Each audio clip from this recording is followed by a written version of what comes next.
Dear student, आज का जो टॉपिक है हमारा वो सुपरपोजिशन थ्योरम है। सुपरपोजिशंस का मतलब क्या है ना, कि मान लो कि अपने क्लास 12th में पढ़ा होगा कि कोई बॉडी है, चार्ज बॉडी है, उस पर चार्ज है आपका ये Q1, Q2, Q3, Q4, Q5, five individual charge है। तो अगर आपसे पूछा जाता था कि नेट चार्ज कितना होगा, Q नेट या रिजल्टेंट चार्ज कितना होगा और रिजल्टेंट चार्ज कितना होगा, तो क्या करते थे आप, सारे चार्ज को आप इंडिविजुअल चार्ज को जोड़ देते थे। मतलब Q1 plus Q2 plus Q3 plus Q4 plus Q5 ना। तो ये क्या हो गया, ये अलजेब्रिक सम होगा। अलजेब्रिक सम का नोटेशन ये ऐसे होता है। और यहाँ पे मैंने क्यू वाई जनरल मैंने बता दिया, तो जहाँ पे आई इक्वल टू 1 से लेकर क्या हो जाएगा, आई इक्वल टू 5 इसके लिए। तो ये क्या हो गया, आपके सुपर इम्पोजिशन इसी तरह हो गया कि resultant charge on a body is the algebraic sum of individual charge. यही हो गया। तो यही सुपरपोजिशन थ्योरम में करेंगे कि अगर मान लो कि एक सर्किट है आपका, उसमें बहुत सारा बैटरी है ना, और किसी बल्ब के थ्रू करंट निकलना है ना। 5 बैटरी है और आप दो बल्ब मान लो, तो किसी एक बल्ब के थ्रू करंट निकलना है सारे बैटरी के कारण। तो करेंगे क्या कि हर एक बैटरी के करंट इंडिविजुअली अलग अलग निकालेंगे करंट, और लास्ट में क्या करें, सारे करंट को जोड़ देंगे, वही करंट क्या हो जाएगा आपका, बल्ब का करंट। नहीं तो होता क्या है सुपरपोजिशन में, अगर कोई रेजिस्टेंस है तो दो चीज़ पूछा जाता है, या तो करंट थ्रू दिस रेजिस्टेंस, या नहीं तो potential difference PD, potential difference, या नहीं तो करंट। यही क्वेश्चन हमसे पूछा जाता है जनरली, है ना, रेजिस्टेंस में। तो सुपरपोजिशन थ्योरम में क्या होगा, इसको मैं थोड़ा सा बता दूं डिटेल से। तो सुपरपोजिशन में क्या करेंगे, अलजेब्रिक सम जोड़ देंगे, या तो पोटेंशियल डिफरेंस का या नहीं तो करंट का। उससे पहले अब मैं बता दूं इसका थ्योरम कैसे लिखेंगे। आपने पढ़ा होगा लीनियर, क्या कहते हैं इसको, लीनियर। हाँ, लीनियर का मतलब क्या होगा, इसमें पैरामीटर क्या होता है, कांस्टेंट है, या जो ओम्स लॉ को फॉलो करे। जैसे V इक्वल टू क्या होता है, I इंटू आर। तो R क्या होता है, V बाई आई, है ना। ये आपका B है और ये आपका I है ना, क्लियर ना। तो V बाई आई, ये जो थीटा होता था, टेन थीटा इक्वल टू क्या आता था, V by I equal to R। ये क्या हो गया, कांस्टेंट। तो लीनियर सर्किट कौन सर्किट है, जो ओम्स लॉ को फॉलो करे, इसका पैरामीटर क्या हो, कांस्टेंट हो। फिर मैंने बताया बायलेटरल के बारे में बताया था आपको। बायलेटरल में ऐसा, बायलेटरल का एक सर्किट जिसका प्रॉपर्टीज क्या होता है, सेम इन आइदर डायरेक्शंस। जैसे मान लो कि एक बल्ब है, ये आपका एक बैटरी है, ठीक है ना। तो करंट क्या होगा, फ्लो होगा, इस केस में बल्ब जलेगा। अगर आपने ये बल्ब है, हमने क्या किया, बैटरी की पोलरिटी चेंज कर दी, ये पहले प्लस माइनस था, अभी माइनस प्लस होगा, तो भी क्या होगा, करंट फ्लो होगा। तो बल्ब का जलना पोलरिटी चेंज पर डिपेंड नहीं कर रहा, मतलब इसका प्रॉपर्टीज सेम है। प्रॉपर्टीज क्या, बल्ब का जलना, क्लियर ना। तो बायलेटरल सर्किट में क्या होता है, सर्किट जिसका प्रॉपर्टीज क्या हो, सेम इन आइदर डायरेक्शन। और डीसी सर्किट क्या होगा, डीसी सर्किट का मतलब क्या हो गया, जो आपका जो एक्टिव एलिमेंट है वो क्या होगा, एक बैटरी होगा। नहीं तो हम जो पढ़ेंगे क्या, लीनियर बायलेटरल डीसी सर्किट के बारे में पढ़ेंगे। ओके, तो क्या क्या सीखा आपने, लीनियर बायलेटरल डीसी सर्किट। अब सपोज करो कि ये एक बैटरी है और एक रेजिस्टेंस है ना। ये एक्टिव एलिमेंट हो गया और ये आपका पैसिव एलिमेंट हो गया। तो इस सर्किट में जो है क्या है, एक ही एनर्जी सोर्स है। तो सुपरपोजिशन थ्योरम तब भी अप्लाई करेंगे जब क्या हो, सोर्स क्या हो, एनर्जी सोर्स एक से ज्यादा हो। मान लो कि ये एक रेजिस्टेंस है R1, ये R2 और ये R3। यहाँ पे पैसिव एलिमेंट कितना है, 3 है। ये आपका वोल्टेज सोर्स E1 और ये क्या है आपका वोल्टेज सोर्स E2। तो इसमें क्या देख रहे हो, ये लीनियर बायलेटरल डीसी सर्किट है। अब इसमें क्या हो रहा है, दो एनर्जी सोर्स है। नहीं तो यहाँ पे आप सुपरपोजिशन थ्योरम अप्लाई कर सकते हो। तो आपने क्या सीखा in a linear bilateral DC circuit containing more than one energy source. ठीक है, इस सर्किट क्या बोलेंगे, सर्किट का नाम क्या होगा, linear bilateral DC circuit containing more than one energy source. ठीक है, अब करना क्या होता है कि हमें क्या करना है, इसके अक्रॉस कोई भी पैसिव एलिमेंट ले लो, है ना, या किसी रेजिस्टेंस के थ्रू हमें क्या करना होगा, या तो पोटेंशियल डिफरेंस निकालना होगा या नहीं तो करंट निकालना पड़ेगा, है ना। मतलब क्या होगा, हमें क्या निकालना होगा, रिजल्टेंट पोटेंशियल डिफरेंस अक्रॉस, है ना, या तो पोटेंशियल डिफरेंस निकालना है across any resistance, across any element, या नहीं तो resultant current through, potential difference across और करंट थ्रू। तो हमारा एम क्या है कि किसी रेजिस्टेंस के थ्रू, किसी एलिमेंट के थ्रू रिजल्टेंट पोटेंशियल डिफरेंस क्या होगा और करंट थ्रू होगा, करंट कितना होगा। तो आपने क्या सीखा, in a linear bilateral DC circuit containing more than one energy source, resultant potential difference और resultant current through any element. ठीक है, रिजल्टेंट क्या होगा वो, तो क्या हो जाएगा वो, रिजल्टेंट जो हो जाएगा आपका पोटेंशियल डिफरेंस, यहाँ पे मैं रिजल्टेंट लिख देता हूँ, या करंट, रिजल्टेंट करंट लिख देता हूँ, क्या होगा, algebraic sum of potential difference, या नहीं तो algebraic sum of the current. तो रिजल्टेंट पोटेंशियल डिफरेंस और resultant current through any element is क्या होगा, algebraic sum of the potential difference और algebraic sum of the current through that element due to each source, जितना भी है ना ये सोर्स है, ड्यू टू ईच सोर्स क्या होगा वो, each source acting alone. Clear ना, तो मैं इसका स्टेटमेंट लिख देता हूँ। ओके, हर एक सोर्स के अगर इंडिविजुअली क्या करेंगे हम निकालेंगे और सब क्या करेंगे एल्जेब्रिकली जोड़ देंगे, और बाकी जो सोर्स होगा, मान लो कि इसके कारण निकाल रहे हैं, तो ये जो सोर्स है या तो आइडियल होगा या तो नॉन आइडियल होगा।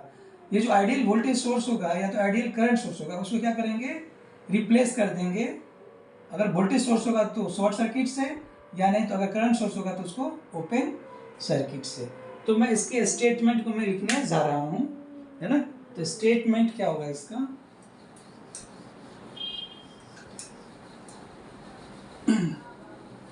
थोड़ा सा टाइम लगेगा लेकिन थोड़ा समझ लीजिए। इन्हें linear bilateral DC circuit, ठीक है, containing more than one energy source, है ना, energy source, then resultant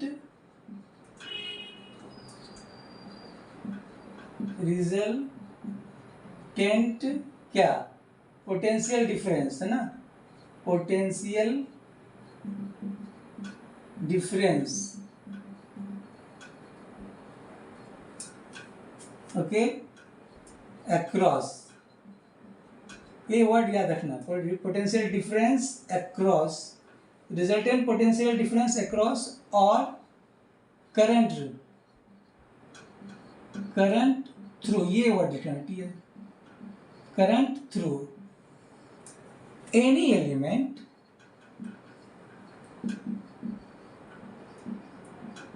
okay is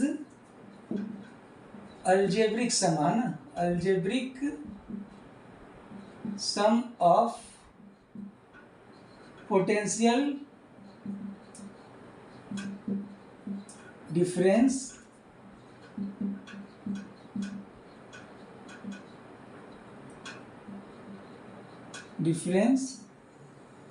और current through that element, है ना, that element due to each source acting alone, है ना। अब जिस सोर्स को कंसीडर कर रहे हैं तो बाकी जो सोर्स है other, while with other independent ideal voltage source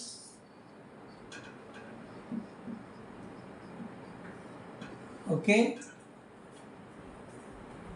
replaced by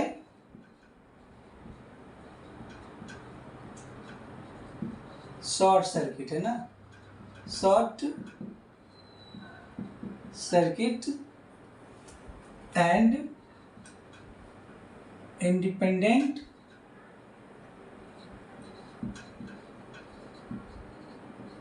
current source, independent ideal current source replaced by open circuit, open circuit, है ना। तो क्या देख रहे हो कि इंडिपेंडेंट आइडियल वोल्टेज सोर्स को क्या करेंगे, शॉर्ट सर्किट से रिप्लेस कर देंगे, मतलब शॉर्ट कर देंगे, और जो आइडियल करंट सोर्स है उसको क्या करेंगे, ओपन सर्किट कर देंगे। ठीक है ना। इस ब्रैकेट में लिख देता हूं, non ideal source replaced by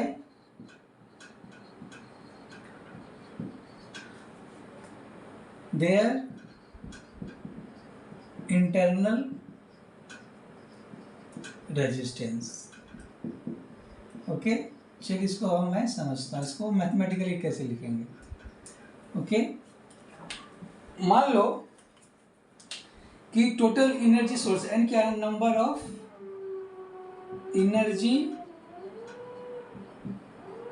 source है ना। ठीक है, तो रिजल्टेंट पोटेंशियल डिफरेंस या करंट क्या होगा, algebraic sum of potential difference I equal to 1 से लेके n तक। तो n क्या, नंबर ऑफ एनर्जी सोर्स, या और इसमें क्या लिखेंगे, algebraic sum of current I equal to 1 से लेके n तक। ठीक है ना। इसको एक मैथमेटिकल फॉर्म में मैं लिख दिया हूँ। ओके, चलिए इसको आप समझते हैं क्या है। अब सोर्स जो है आपने पढ़ा होगा,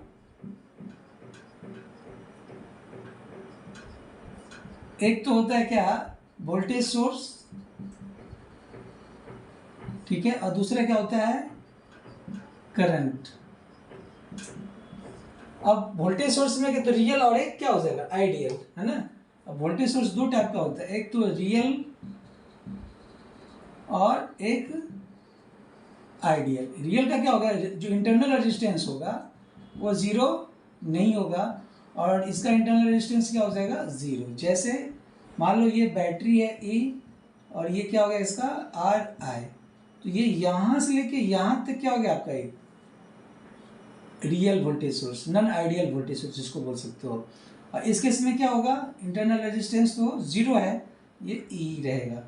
ओके, तो ये यहाँ से लेके यहाँ तक जो है वो क्या हो गया, ये आइडियल वोल्टेज सोर्स हो गया। करंट सोर्स भी क्या हो गया आपका, एक होता है क्या, रियल और एक आइडियल, है ना। इसमें रेजिस्टेंस क्या सीरीज में होता है, इसमें क्या होगा, रेजिस्टेंस पैरेलल में होगा। मान लो ये करंट है आपका I, और ये आप इसका इंटरनल रेजिस्टेंस RI है ना। ठीक है, ये आपका क्या हो गया, ideal current, non ideal current source. इसमें क्या होगा, रेजिस्टेंस क्या होता है, इनफाइनाइट हो जाता है इसका, है ना। ये ideal current source, okay, resistance क्या हो जाएगा यहाँ पे, इनफाइनाइट। ओके, यहाँ पर resistance not equal to zero, और यहाँ पर इसका जो इंटरनल रेजिस्टेंस है क्या होगा, इनफाइनाइट, है ना। तो अपने क्या करना है कि अगर आइडियल वोल्टेज सोर्स होगा तो उसको डायरेक्ट शॉर्ट कर देना है, और अगर आइडियल करंट नॉन आइडियल होगा या रियल होगा उसको इंटरनल रेजिस्टेंस से रिप्लेस कर देना है। क्लियर? तो चलिए इसका मैं कुछ एग्जांपल मैं बता दूं, समझा देता हूँ इसको, ठीक है। तो सपोज करो इसको मैं मिटाऊं, मान लो ये आपका R1 है, R2, R3 और ये बैटरी आपका E1 है और ये बैटरी आपका E2 है।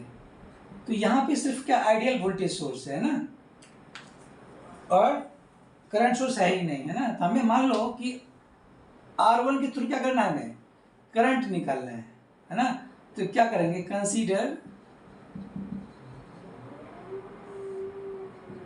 E1। तो जब E1 को कंसीडर करेंगे तो E2 को क्या करेंगे, हम हटा देंगे। ओके, तो ये क्या आ जाएगा,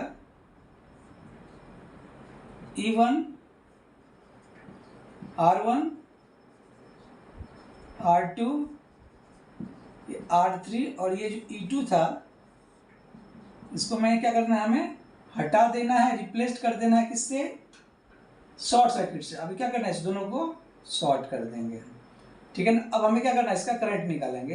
तो इस केस में क्या हो गया, करंट I1 मान I डैश है, ये दोनों क्या हो गया पैरेलल में, तो ये क्या हो जाएगा R2 R3 by R2 plus R3, और ये तो नेट करंट क्या हो जाएगा, I dash is equal to E1 by R1 plus R2 R3 by R2 plus R3। तो ये जो करंट निकला ये किसी कारण, इस बैटरी करंट निकला। अब हमें करना क्या, इस बैटरी करंट निकालना है। तो मैं इसे बता देता हूँ, इसको मैं मिटाऊं।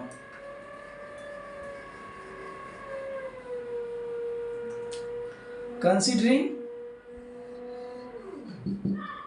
E2, जब E2 कंसीडर करेंगे तो फिर मैं इसको डायग्राम बता दूं। ये आपका ये E1 है, R1 R2 R3 और ये आपका E2 है। अब हमें करना क्या है कि E2 करंट निकालना है ना। तो इस E1 को क्या करेंगे, क्योंकि आइडियल वोल्टेज सोर्स है, इसको रिप्लेस करेंगे, हटा देंगे, और जो किसे रिप्लेस करेंगे, शॉर्ट सर्किट से। तो इसको मैंने क्या किया, शॉर्ट कर दिया, क्लियर है ना। तो अब जो करंट फ्लो होगा इसमें, मान लो ये क्या है, ये I डबल डैश। तो कैसे निकालेंगे हम इसमें कि ये दोनों रेजिस्टेंस क्या हो गया आपका पैरेलल में आ गया, तो इसका रिजल्टेंट क्या हो जाएगा, R1 R2 by R1 plus R2। Okay, तो अब जो नेट करंट होगा, बैटरी का जो करंट होगा I इक्वल टू क्या हो जाएगा, बैटरी का जो करंट होगा वो E2 by R3 plus R1 R2 by R1 plus R2। Okay, ये बैटरी का करंट निकला। तो अगर आपसे पूछा जाए R1 में कितना करंट आया, तो क्या लिखिए, इसको मैंने लिख लिया I डबल डैश से। तो I डबल डैश क्या हो जाएगा, टोटल करंट, तो E2 by R3 plus R1 R2 by R1 plus R2। Okay, total current हो गया into opposite resistance. Opposite resistance क्या हो जाएगा, R2 बाय टोटल रेजिस्टेंस, है ना। तो टोटल रेजिस्टेंस क्या हो जाएगा, R1 प्लस R2। ये जो निकला आपका ये बैटरी का करंट है ना, इनटू क्या हो गया, अपोजिट रेजिस्टेंस बाय ये टोटल रेजिस्टेंस। ये क्या निकला, करंट फ्लोइंग थ्रू R1, किसके कारण, तो इस बैटरी के कारण। तो नेट करंट क्या हो गया, नेट करंट